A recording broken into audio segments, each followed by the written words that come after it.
ખાડી દેશોમાં ચાલી રહેલા યુદ્ધના તણાવની અસર વચ્ચે ઈંધણ પુરવઠાને લઈને ઉઠાવી અફવાઓ વચ્ચે સ્થિતિ નિયંત્રણમાં હોવાનું સત્તાવાર રીતે સ્પષ્ટ કરવામાં આવ્યું છે।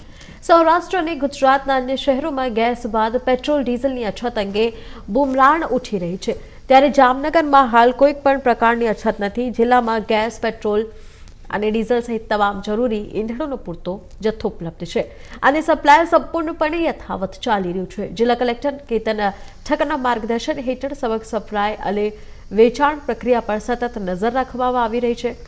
ગુજરાત પેટ્રોલ પંપ ડીલર્સ એસોસિએશનના સેક્રેટરી અને જામનગર પેટ્રોલ પંપ ડીલર્સ એસોસિએશનના પ્રમુખ વિમંતભાઈ દેવાડીએ જણાવ્યું છે કે જામનગર શહેર અને જિલ્લામાં પેટ્રોલ ડીઝલનો પૂરતો જથ્થો ઉપલબ્ધ છે અને તમામ પેટ્રોલ પંપ પર નિયમિત સપ્લાય થઈ રહી છે। તેમણે નાગરિકોને અપીલ પણ કરી છે કે કોઈ પણ મોટા મેસેજ કે અફવાઓથી ભ્રમાઈ ન જાય અને શાંતિ જળવાવે। જિલ્લા વહીવટીતંત્રે પણ સ્પષ્ટ કર્યું છે કે પરિસ્થિતિ સંપૂર્ણ નિયંત્રણમાં છે અને નાગરિકોએ ગભરાવવાની જરૂર નથી।